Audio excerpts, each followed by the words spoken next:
So the first question, what is the importance of arithmetic and logic unit, control unit and memory unit in CPU architecture? ഒരു കമ്പ്യൂട്ടറിൻ്റെ architecture നോക്കിക്കഴിഞ്ഞാൽ അതിനകത്ത് വരുന്ന അല്ലെങ്കിൽ C P യുവിനകത്ത് വരുന്ന 3 main units ആണ് arithmetic and logic unit, ALU എന്ന് പറയും. ALU, then control unit CU and memory unit MU. അപ്പോൾ ഈ 3 യൂണിറ്റുകളാണ് സി പി യുവിനുള്ളിൽ വരുന്ന മെയിൻ ആയിട്ടുള്ള 3 യൂണിറ്റുകൾ. അപ്പോൾ നിങ്ങൾക്കറിയാം, ഒരു കമ്പ്യൂട്ടറിൻ്റെ ഹാർഡ്വെയർ ഡിസൈൻ നോക്കിക്കഴിഞ്ഞാൽ അതിന് വോൺ ന്യൂമാൻ ആർക്കിടെക്ചർ എന്ന് പറയും. നിങ്ങൾക്കറിയാം, ഒരു ലെഫ്റ്റ് സൈഡിൽ നമ്മൾ സാധാരണ ഇൻപുട്ട് ഔട്ട്പുട്ട് ഡിവൈസസ് വരയ്ക്കും അല്ലേ, input output devices. Then we have our central processing unit അല്ലെങ്കിൽ CPU. ഇതിനുള്ളിൽ എന്തൊക്കെയുണ്ട്? ഒരു ALU ഉണ്ട്, ദെൻ കൺട്രോൾ യൂണിറ്റ് ഉണ്ട്, ദെൻ മെമ്മറി യൂണിറ്റ് ഉണ്ട്.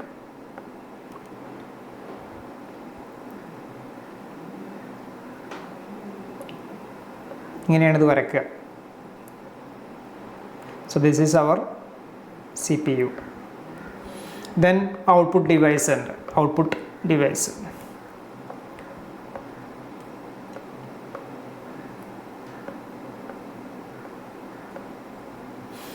അപ്പോൾ ഈ ഒരു ഡയഗ്രാം വളരെ ഇമ്പോർട്ടൻ്റ് ആണ്. ഇതിനെ വോൺ ന്യൂമാൻ ആർക്കിടെക്ചർ എന്നാണ് പറയുക.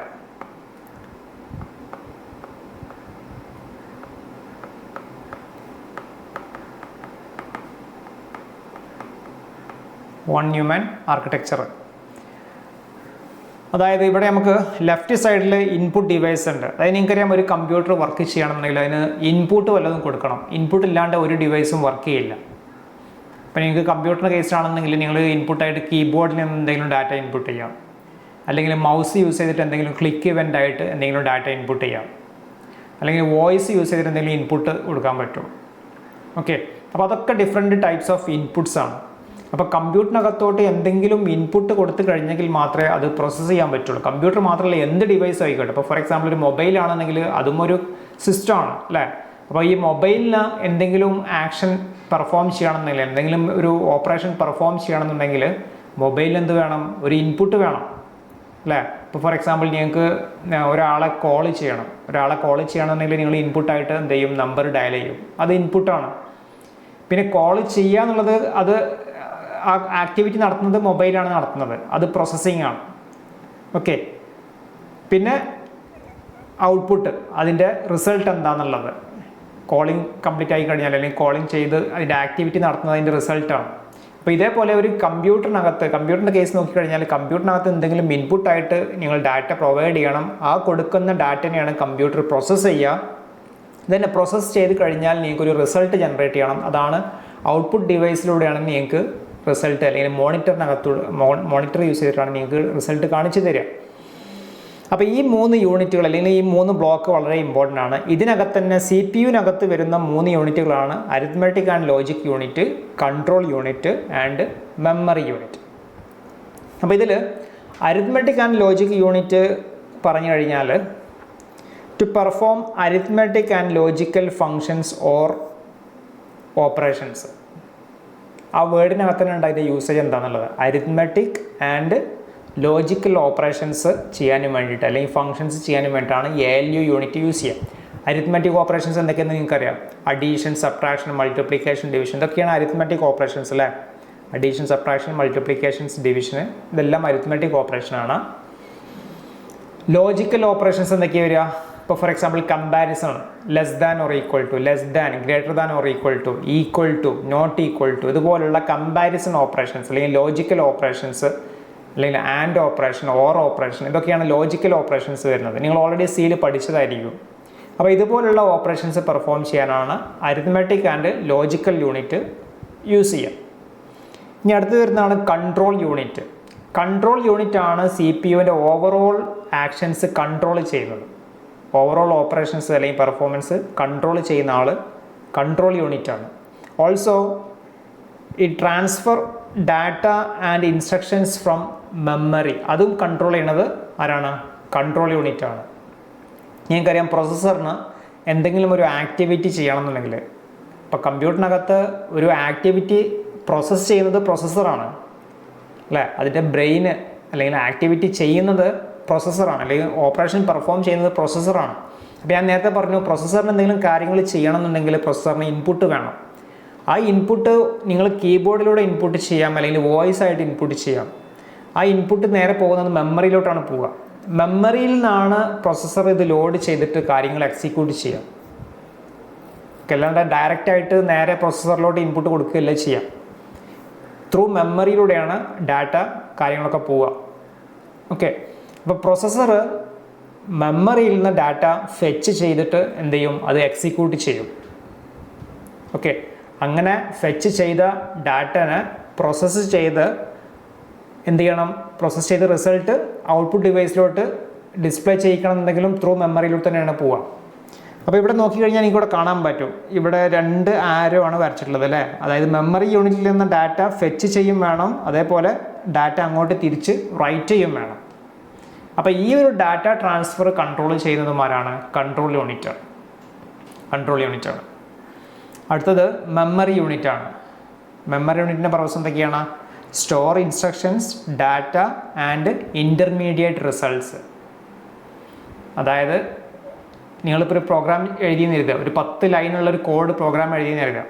അപ്പോൾ ആ ഓരോ ലൈനും ഓരോ ഇൻസ്ട്രക്ഷനാണ്, പ്രോസസ്സറിന് ചെയ്യാനുള്ള ഇൻസ്ട്രക്ഷനാണ്. അപ്പോൾ ആ ഇൻസ്ട്രക്ഷന് കമ്പ്യൂട്ടറിൻ്റെ മെമ്മറിയിൽ സ്റ്റോർ ചെയ്യണം.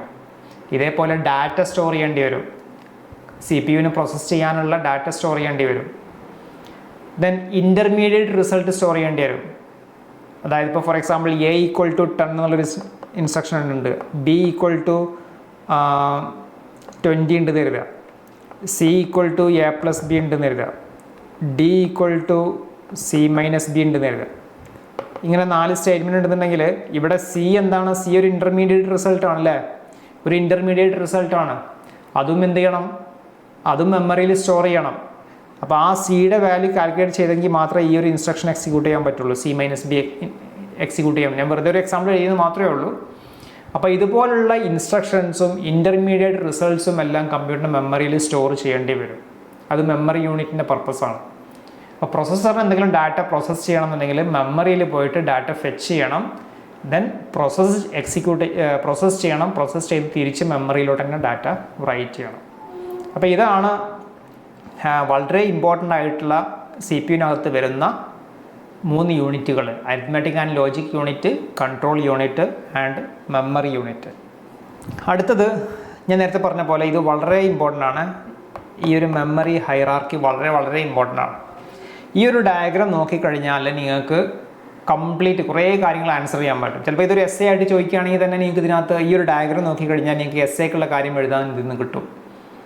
അപ്പോൾ ഇനി പറയാൻ പോകുന്ന കാര്യങ്ങൾ വളരെ ശ്രദ്ധിച്ച് കേൾക്കുക. ഈ ഒരു ഡയഗ്രാം കാണിച്ചിട്ടുള്ളത് നിങ്ങൾക്കറിയാം, ഒരു ട്രയാങ്കിൾ ഷേപ്പാണ് കാണിച്ചിട്ടുള്ളത് അല്ലേ, ഒരു ട്രയാങ്കിൾ ഷേപ്പാണ് കാണിച്ചിട്ടുള്ളത്. ഒരു ട്രയാങ്കിൾ ഷേപ്പിലാണ് കാണിച്ചിട്ടുള്ളത്. അതായത് ഒരു ഹൈറാർക്കിയാണത്, മെമ്മറി ഹൈറാർക്കി എന്ന് പറയും, മെമ്മറി ഹൈറാർക്കി. ഇത് കാണിച്ചിട്ടുള്ളത് മെയിനായിട്ട് 3 ഫാക്ടറിനെ ബേസ് ചെയ്തിട്ടാണ് ഇത് കാണിച്ചിട്ടുള്ളത്.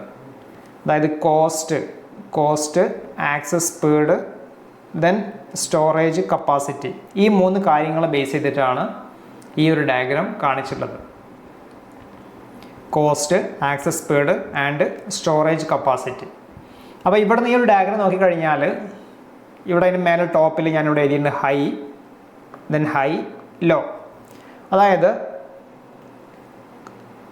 ഈ ഡയഗ്രത്തിൽ ഡിഫറെൻറ്റ് മെമ്മറീസ് കാണിച്ചിട്ടുണ്ട് അല്ലേ. രജിസ്റ്റർ ഉണ്ട്, cache memory, primary memory or main memory, that is RAM, then magnetic disk and optic disk, then magnetic tape.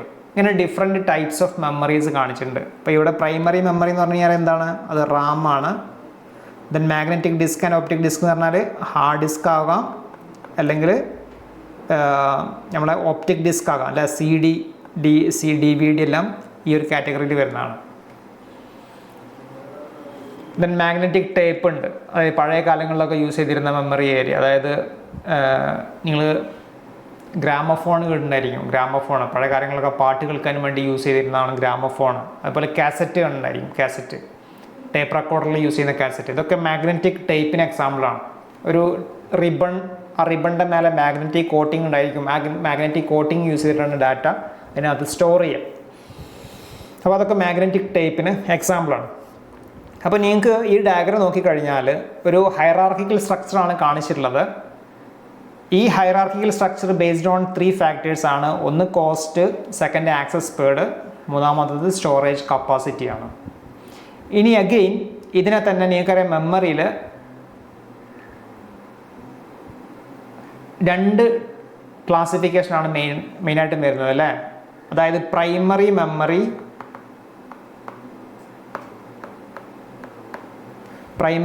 ഉണ്ട്, സെക്കൻഡറി മെമ്മറി ഉണ്ട്. ഇങ്ങനെ 2 ക്ലാസിഫിക്കേഷനാണ് വരുന്നത്, പ്രൈമറി മെമ്മറി, സെക്കൻഡറി മെമ്മറി.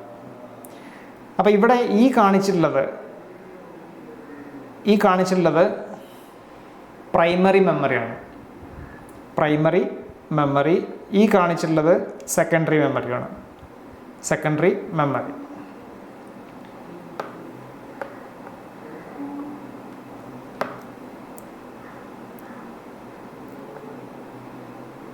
ഇത് സെക്കൻഡറി മെമ്മറി. ഓക്കെ. അതായത് primary മെമ്മറിക്ക് എക്സാമ്പിളാണ് എന്തൊക്കെ? Registers, cache memory, then RAM. ഇതൊക്കെ പ്രൈമറി മെമ്മറിക്ക് എക്സാമ്പിളാണ്. ദെൻ സെക്കൻഡറി മെമ്മറിക്ക് എക്സാമ്പിളാണ് hard disk, then compact disk CD, then DVD, പിന്നെ മാഗ്നറ്റിക് ടേപ്പ്, ഫ്ലോപ്പി ഡിസ്ക്. ഇതൊക്കെ സെക്കൻഡറി മെമ്മറിക്ക് എക്സാമ്പിൾസ് ആണ്. അപ്പോൾ ഇങ്ങനെ 2 ക്ലാസിഫിക്കേഷൻ കിട്ടി. അപ്പോൾ ടോപ്പിൽ വരുന്നത്, ഈ ഡയഗ്രത്തിൽ ടോപ്പിൽ വരുന്നതൊക്കെ എന്താണ്? പ്രൈമറി മെമ്മറിയാണ്. അപ്പോൾ നിങ്ങൾക്കറിയാം പ്രൈമറി മെമ്മറി സെക്കൻഡറി മെമ്മറിനെ അപേക്ഷിച്ച് നോക്കിക്കഴിഞ്ഞാൽ കുറച്ചുകൂടി ഫാസ്റ്റാണ്. അത് CPU-ന് കുറച്ച് അടുത്ത് കിടക്കുന്ന ഒരു മെമ്മറിയാണ് പ്രൈമറി മെമ്മറി. ഇപ്പോൾ റാം എന്ന് പറഞ്ഞു കഴിഞ്ഞാൽ കുറച്ചുകൂടി ഫാസ്റ്റാണ്. ഹാർഡ് ഡിസ്കിനെ അപേക്ഷിച്ച് നോക്കിക്കഴിഞ്ഞാൽ റാമിൻ്റെ എക്സിക്യൂഷൻ കുറച്ചുകൂടി ഫാസ്റ്റാണ്. അതുപോലെ രജിസ്റ്റർ, ക്യാഷ് മെമ്മറി, ഇതൊക്കെ കുറച്ചുകൂടി എക്സിക്യൂഷൻ ഫാസ്റ്റാണ്. അപ്പോൾ ഇവിടുന്ന് ടോപ്പിൽ നിന്ന് താഴോട്ട് വരുന്നിടത്തോളം സ്പീഡ് കുറഞ്ഞു വരും. അതാണ് ഇവിടെ നമ്മൾ ആക്സസ് സ്പീഡ് കൊടുത്തിട്ടുള്ളത്. അപ്പോൾ ആക്സസ് സ്പീഡ് ടോപ്പിൽ എന്തായിരിക്കും? ഹൈ ആയിരിക്കും. അതായത് രജിസ്റ്ററിൻ്റെ ആക്സസ് സ്പീഡ് ഹൈ ആയിരിക്കും. കാരണം എന്തായിരിക്കും? CPU-ൻ്റെ ഉള്ളിൽ വരുന്ന ഒരു മെമ്മറിയാണ് രജിസ്റ്റർ. അതേപോലെ തന്നെ ഉള്ളിൽ വരുന്ന ഒരു മെമ്മറിയാണ് ക്യാഷ് മെമ്മറി. അപ്പോൾ CPU-ന് ഒരു കാര്യം ആക്സസ് ചെയ്യണമെന്നുണ്ടെങ്കിൽ വളരെ പെട്ടെന്ന് ആക്സസ് ചെയ്യാൻ പറ്റും. അല്ലേ? CPU-ന് ഒരു കാര്യം ആക്സസ് ചെയ്യണമെങ്കിൽ വളരെ പെട്ടെന്ന് ആക്സസ് ചെയ്യാൻ പറ്റും. അതുകൊണ്ടാണ് ആക്സസ് സ്പീഡ് എന്ന് കൊടുക്കാൻ കാരണം. സോ രജിസ്റ്ററിന് ആക്സസ് സ്പീഡ് വളരെ ഫാസ്റ്റ് ആയിരിക്കും. ക്യാഷ് മെമ്മറിക്കും ആക്സസ് സ്പീഡ് വളരെ ഫാസ്റ്റ് ആയിരിക്കും. പ്രൈമറി മെമ്മറി റാമിന് ആക്സസ് സ്പീഡ് ഫാസ്റ്റ് ആയിരിക്കും. So access speed of register is high compared to cache memory, and access speed of cache memory is high compared to RAM അല്ലെങ്കിൽ primary memory. അങ്ങനെ പറയാൻ പറ്റും. അതായത് ഇവിടുന്ന് താഴോട്ട് പോകുന്നിടത്തോളം ആക്സസ് സ്പീഡ് കുറഞ്ഞു വരും, മേലോട്ട് ആക്സസ് സ്പീഡ് കൂടി വരും. അപ്പോൾ ഒരു ഫാക്ടറായി അല്ലേ. ഇനി സെക്കൻഡ് ഫാക്ടർ കോസ്റ്റ് ഏറ്റവും ടോപ്പിൽ ഉള്ള ഐറ്റംസിന്, അതായത് register, cache memory, primary memory ഒക്കെ കോസ്റ്റ് വളരെ കൂടുതലാണ്. നിങ്ങൾക്കറിയാം ഒരു 8 GB റാം മേടിക്കുന്നതും 1 TB ഹാർഡ് ഡിസ്ക് മേടിക്കുന്നതും രണ്ടും ഏകദേശം ഒരേ പ്രൈസ് ആയിരിക്കും. 8 GB റാം മേടിക്കുന്നതും ഏകദേശം ഒരു 1 TB ഹാർഡ് ഡിസ്ക് മേടിക്കുന്നതും ഏകദേശം ഒരേ പ്രൈസ് ആയിരിക്കും. അപ്പോൾ അവിടെ നോക്കിയാൽ ആ ഒരു മെമ്മറി ഡിഫറൻസ് നോക്കിയേ. ഒന്ന് 1 TB ആണ്. 1 TB എന്ന് പറഞ്ഞാൽ എത്രയോ GB കൂടി ചേർന്നിട്ടാണ് എന്താ ചെയ്യുക TB ആകുന്നത്. സോ ഒരു 1 TB മേടിക്കുന്ന ഹാർഡ് ഡിസ്കിൻ്റെ പ്രൈസും 8 GB ഹാർഡ് ഡിസ്ക് റാം മേടിക്കുന്ന പ്രൈസും ഏകദേശം സെയിം ആയിരിക്കും. ഓക്കെ. അതുകൊണ്ടാണ് മേലോട്ട് പോകുന്നിടത്തോളം പ്രൈസ് കൂടി വരും. ഇപ്പോൾ രജിസ്റ്ററിൻ്റെ പ്രൈസ് കൂടുതലാണ് കമ്പയർഡ് ടു ക്യാഷ് മെമ്മറിയുടെ പ്രൈസ് കൂടുതലാണ് കമ്പയർഡ് ടു റാം അല്ലെങ്കിൽ പ്രൈമറി മെമ്മറിയുടെ പ്രൈസ് കൂടുതലാണ് compared to magnetic disk like hard disk, CD പോലെയുള്ള കാര്യങ്ങളൊക്കെ. അതിനേക്കാളും പ്രൈസ് കുറവാണ് എന്തിന്? മാഗ്നറ്റിക് ടേപ്പിന്. അപ്പോൾ ഏറ്റവും പ്രൈസ് കുറവ് മാഗ്നറ്റിക് ടേപ്പിനാണ്. പിന്നെ magnetic disk, then primary memory, cache memory, register. അങ്ങനെ മേലോട്ട് പോകുന്നിടത്തോളം പ്രൈസ് കൂടി വരും. അതാണ് ഇവിടെ ടോപ്പിൽ ഞാൻ കോസ്റ്റിൻ്റെ കാര്യത്തിൽ ഇവിടെ ടോപ്പിൽ ഹൈയും താഴെ ലോയും എഴുതിയിട്ടുള്ളത്. ഓക്കെ,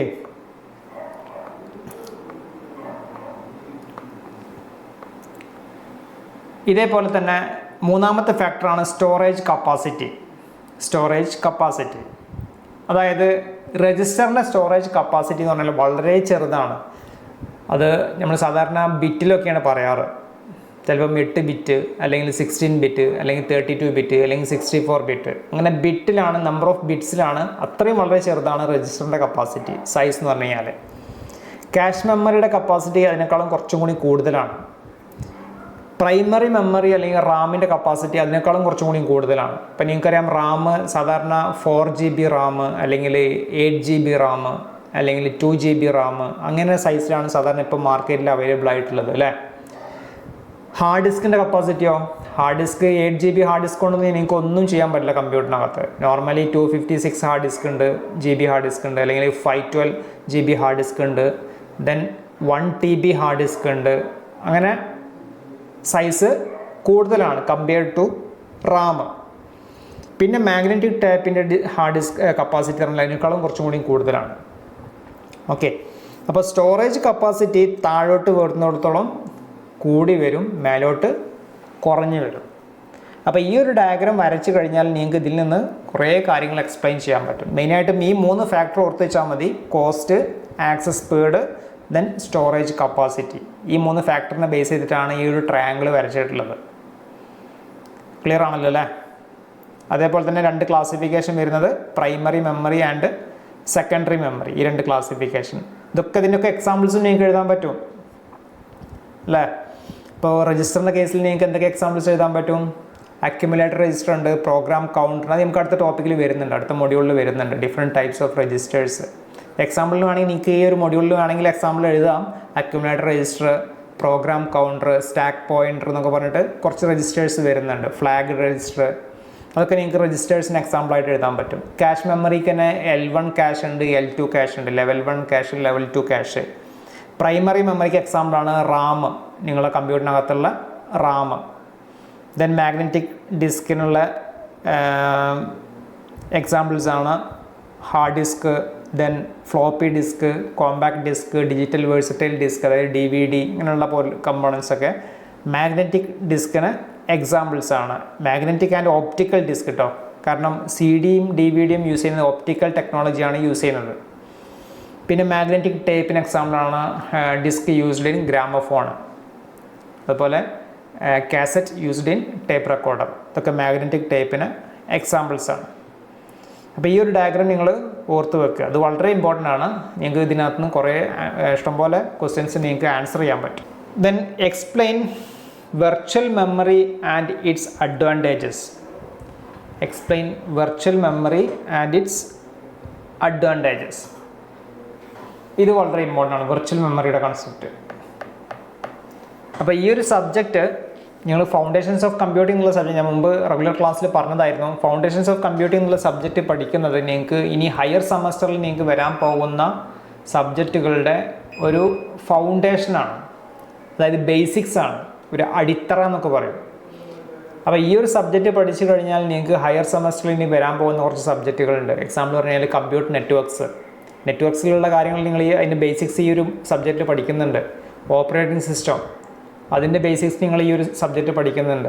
ഇതൊക്കെ നിങ്ങൾക്ക് ഇനി ഹയർ സെമസ്റ്ററിൽ ഒരു സബ്ജക്റ്റായിട്ട് തന്നെ പഠിക്കാനുണ്ട്. Operating system, computer networks, data structure, logic system design, ഇതിൻ്റെ ഒക്കെ ബേസിക്സ് നമ്മൾ ഈ ഒരു സബ്ജക്റ്റ് പഠിക്കുന്നുണ്ട്. അപ്പോൾ ഈ വെർച്വൽ മെമ്മറി എന്നുള്ള കൺസെപ്റ്റ് ഓപ്പറേറ്റിംഗ് സിസ്റ്റം എന്നുള്ള ഇതിനകത്ത് നിന്ന് വരുന്നതാണ്. കമ്പ്യൂട്ടറിൽ ഓപ്പറേറ്റിംഗ് സിസ്റ്റം എന്ന് പറഞ്ഞൊരു സബ്ജക്റ്റ് നിങ്ങൾക്ക് ഹയർ സെമസ്റ്ററിൽ പഠിക്കാനുണ്ട്. അതിൽ വരുന്ന ഒരു കൺസെപ്റ്റാണ് വെർച്വൽ മെമ്മറി. അപ്പോൾ ആ വേർഡിനകത്ത് തന്നെ ഉണ്ട് അതിൻ്റെ ഡെഫിനിഷൻ. വെർച്വൽ ആണ് മെമ്മറി വെർച്വലാണ്, യഥാർത്ഥമല്ല. ഇപ്പോൾ യഥാർത്ഥമല്ലാത്ത മെമ്മറി എങ്ങനെ ക്രിയേറ്റ് ചെയ്യും? ഒരു ക്വസ്റ്റ്യൻ ആണല്ലേ. ഒരു സിമ്പിളായിട്ടുള്ള എക്സാമ്പിൾ ഞാൻ പറഞ്ഞുതരാം. ഇപ്പം നിങ്ങളെ കമ്പ്യൂട്ടറിനകത്ത് പല ടൈപ്പ് ഗെയിമുകൾ കളിക്കാറുണ്ടല്ലേ, പല ടൈപ്പിലുള്ള ഗെയിമുകൾ കളിക്കുന്നുണ്ട്. അപ്പോൾ ഈ ഗെയിമിൻ്റെ ഒക്കെ മെമ്മറി എന്ന് പറഞ്ഞു കഴിഞ്ഞാൽ ചിലപ്പം ഒരു ഒരു 10 MB അല്ലെങ്കിൽ 10 GB അല്ലെങ്കിൽ 100 GB സൈസുള്ള ഗെയിമുകളൊക്കെ ഉണ്ട്, നല്ല ഹൈ സൈസുള്ള ഗെയിമുകളൊക്കെ ഉണ്ട്.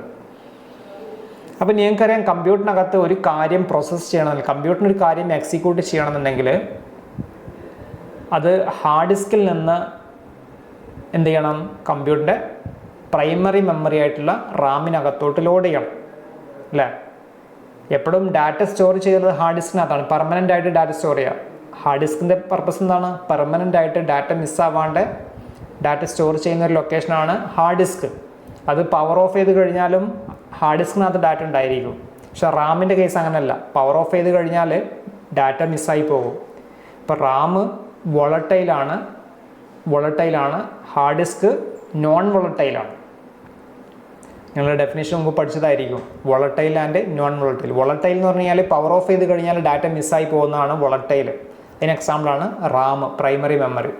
ഹാർഡ് ഡിസ്കിൻ്റെ കേസിൽ പവർ ഓഫ് ചെയ്ത് കഴിഞ്ഞാലും ഡാറ്റ മിസ്സായി പോകില്ല. ഇപ്പോൾ നിങ്ങൾ കമ്പ്യൂട്ടറിനകത്തൊരു ഇമേജ് അല്ലെങ്കിൽ കുറച്ച് പാട്ടുകൾ സ്റ്റോർ ചെയ്ത് വെച്ച് കഴിഞ്ഞാൽ നിങ്ങൾ സിസ്റ്റം ഷട്ട് ഡൗൺ ചെയ്തിട്ട് നാളെ ഓപ്പൺ ചെയ്ത് കഴിയുമ്പോൾ ആ പാട്ട് അവിടെ തന്നെ ഉണ്ടാകും അല്ലേ, അത് ഹാർഡ് ഡിസ്കിനകത്താണ് സ്റ്റോർ ചെയ്തിട്ടുള്ളത്.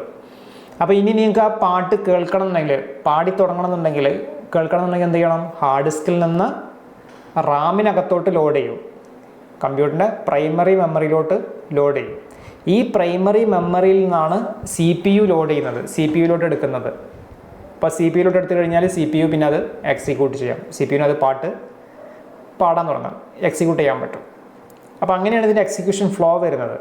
അപ്പോൾ ഞാൻ പറഞ്ഞു വന്നത്, നിങ്ങളെ കമ്പ്യൂട്ടറിനകത്ത് നല്ല ഹൈ എൻഡ് സൈസുള്ള ചില ആപ്ലിക്കേഷൻസ് ഉണ്ടായിരിക്കും. ഇപ്പോൾ നിങ്ങളൊരു ഗെയിമൊക്കെ കമ്പ്യൂട്ടറിനകത്ത് കളിക്കുകയാണെങ്കിൽ, ഇപ്പോൾ ഫോർ എക്സാമ്പിൾ EA സ്പോർട്സിൻ്റെ ഫിഫയുടെ ഗെയിം ഉണ്ട് അല്ലേ, ഫിഫ, അതുപോലെ NFS നീഡ് ഫോർ സ്പീഡിൻ്റെ കാർ റേസിങ് പോലുള്ള ഗെയിമുകൾ, PUBG ഗെയിം, ഇതുപോലുള്ള ഗെയിമുകളൊക്കെ പറഞ്ഞാൽ നല്ല സൈസുള്ള ഗെയിമുകളാണ്. അപ്പോൾ ഈ ഗെയിമുകളൊക്കെ നിങ്ങൾ കമ്പ്യൂട്ടറിനകത്ത് എക്സിക്യൂട്ട് ചെയ്യണമെന്നുണ്ടെങ്കിൽ നിങ്ങളുടെ കമ്പ്യൂട്ടറിൻ്റെ മെമ്മറി, അതായത് പ്രൈമറി മെമ്മറി ചിലപ്പം ഒരു 1 GB അല്ലെങ്കിൽ 2 GB ഒക്കെ ഉണ്ടാവുള്ളൂ, അല്ലെങ്കിൽ 4 GB ഒക്കെ ഉണ്ടാവുള്ളൂ. പക്ഷേ ഈ ഹൈ എൻഡ് സൈസുള്ള ഈ ഒരു 10 GB അല്ലെങ്കിൽ 100 GB സൈസുള്ള ഈ ഗെയിമുകൾ നിങ്ങൾ ഈ ചെറിയ കുഞ്ഞ് റാം കൊണ്ട് വെച്ച് എങ്ങനെ എക്സിക്യൂട്ട് ചെയ്യും? അത് ബുദ്ധിമുട്ടാണ് അല്ലേ. അവിടെയാണ് വെർച്വൽ മെമ്മറിയുടെ കൺസെപ്റ്റ് അല്ലെങ്കിൽ യൂസേജ് വരുന്നത്. അപ്പോൾ വെർച്വൽ മെമ്മറി എന്താ ചെയ്യുക? Virtual memory extends a computer's physical memory by using the hard disk. കമ്പ്യൂട്ടറിൻ്റെ ഹാർഡ് ഡിസ്കിനകത്തുള്ള കുറച്ച് സ്പേസ് റാമായിട്ട് യൂസ് ചെയ്യും, പ്രൈമറി മെമ്മറി ആയിട്ട് യൂസ് ചെയ്യും. നിങ്ങൾക്കറിയാം ഹാർഡ് ഡിസ്ക് എന്ന് പറഞ്ഞാൽ നല്ല സൈസുള്ള ഹാർഡ് ഡിസ്ക്കാണ്. ചിലപ്പം ഒരു 1 TB ഒക്കെ ഹാർഡ് ഡിസ്ക് ഉണ്ടായിരിക്കും, 1 TB അല്ലെങ്കിൽ 2 TB ഹാർഡ് ഡിസ്ക് ഒക്കെ ഉണ്ട് അല്ലേ. അപ്പോൾ അത്രയും സൈസ് അവിടെ ഫ്രീ ആയിട്ട് കിടക്കുകയാണ്, അതൊന്നും കംപ്ലീറ്റ് ആയിട്ട് നിങ്ങൾ യൂസ് ചെയ്തിട്ടുണ്ടാവില്ല. അപ്പോൾ ആ ഒരു ഹാർഡ് ഡിസ്കിനകത്തുള്ള കുറച്ച് പോർഷന് എന്ത് ചെയ്യാം, നിങ്ങൾക്ക് റാമായിട്ട് യൂസ് ചെയ്യാം. അപ്പോൾ നിങ്ങൾക്കറിയാം ഇതിനകത്ത് ഹാർഡ് ഡിസ്ക് ഉണ്ടായിരിക്കും, നിങ്ങളുടെ ഹാർഡ് ഡിസ്ക് ഉണ്ടായിരിക്കും. So this is your hard disk drive, then you have your RAM. അപ്പോൾ ഈ റാമിനകത്തുള്ള കംപ്ലീറ്റ് ഡാറ്റ നിങ്ങൾക്ക്, റാം എന്ന് പറഞ്ഞാൽ സൈസ് കുറച്ചുകൂടി ചെറുതായിരിക്കും. അപ്പോൾ ഈ റാം യൂസ് ചെയ്തിട്ട് ഡാറ്റ ലോഡ് ചെയ്ത് നിങ്ങൾക്ക് എക്സിക്യൂട്ട് ചെയ്യാനുള്ള സൈസ് ഇതിനകത്ത് ഉണ്ടായിരിക്കില്ല. അപ്പോൾ ഇതിനെന്ത് ചെയ്യും, ഹാർഡ് ഡിസ്കിനകത്തുള്ള കുറച്ച് പോർഷന് നിങ്ങൾ എന്ത് ചെയ്യും, വെർച്വലി റാമായിട്ട് യൂസ് ചെയ്യും,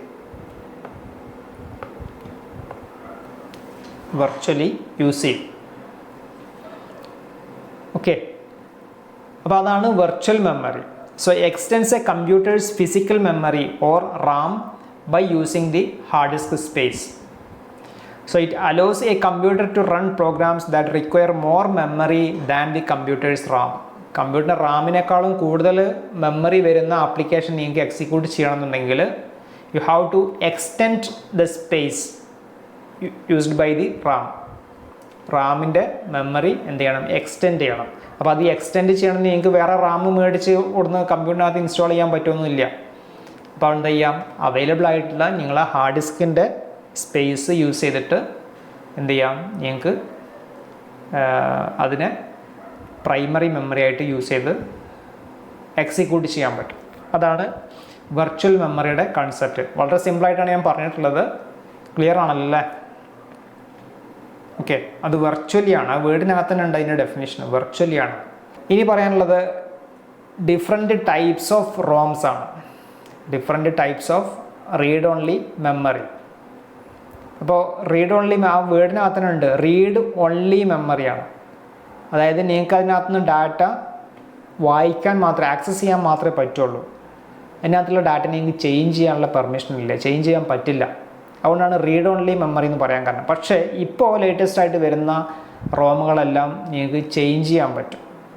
അത് ഫ്ലാഷ് മെമ്മറിയാണ് യൂസ് ചെയ്യുന്നത്.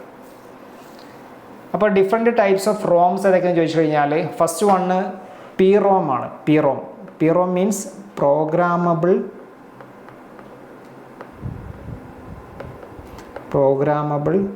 Read only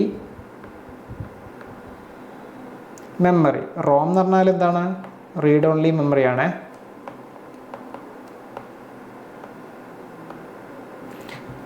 so programmable read only memory അതാണ് പ്രോം. അങ്ങനെ പറഞ്ഞു കഴിഞ്ഞാൽ നിങ്ങൾക്കത് പ്രോഗ്രാം ചെയ്യാൻ പറ്റും.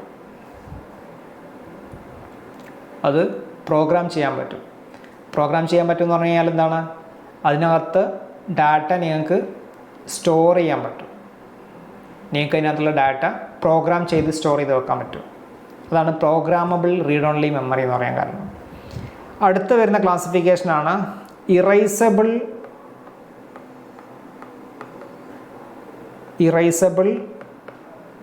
Programmable read only memory. Erasable programmable read only memory. Okay, അതായത് നിങ്ങൾക്ക് ഓൾറെഡി അതിനകത്ത് സ്റ്റോർ ചെയ്തിട്ടുള്ള ഡാറ്റ ഇറൈസ് ചെയ്തിട്ട് നിങ്ങൾക്ക് വീണ്ടും പ്രോഗ്രാം ചെയ്യാൻ പറ്റും. വീണ്ടും അതിനകത്തോട്ട് പുതിയ ഡാറ്റ കണ്ടൻറ്റ് സ്റ്റോർ ചെയ്യാൻ പറ്റും. അതാണ് erasable programmable read only memory. ഇവിടെ യൂസ് ചെയ്യുന്നത് അൾട്രാ വയലറ്റ് ലൈറ്റ് യൂസ് ചെയ്ത് UV ലൈറ്റ് യൂസ് ചെയ്തിട്ടാണ് ഈ ഒരു ഓപ്പറേഷൻ പെർഫോം ചെയ്യുക. UV ലൈറ്റ് യൂസ് ചെയ്തിട്ട് എന്ത് ചെയ്യാം? അതിനകത്തുള്ള ഡാറ്റ ഇറൈസ് ചെയ്തിട്ട് പുതിയ ഡാറ്റ റൈറ്റ് ചെയ്യാം. അപ്പോൾ അങ്ങനെ ചെയ്യണമെന്നുണ്ടെങ്കിൽ നിങ്ങൾക്ക് മദർ ബോർഡിൽ നിന്ന് ഈ റോമിനെ പറിച്ചെടുക്കണം, ഇളക്കിയെടുത്തിട്ട് വേണം വേറെ ഡിവൈസിൽ കണക്ട് ചെയ്തിട്ട് വേണം ഈ കാര്യങ്ങളൊക്കെ ചെയ്യാൻ. അതാണ് ഈ പ്രോം. UV ലൈറ്റിൻ്റെ സഹായത്താൽ അതിനകത്തുള്ള ഡാറ്റ നിങ്ങൾക്ക് ഇറേസ് ചെയ്തിട്ട് പുതിയ ഡാറ്റ സ്റ്റോർ ചെയ്യും. അടുത്ത് വരുന്ന ക്ലാസിഫിക്കേഷനാണ് ഇലക്ട്രിക്കലി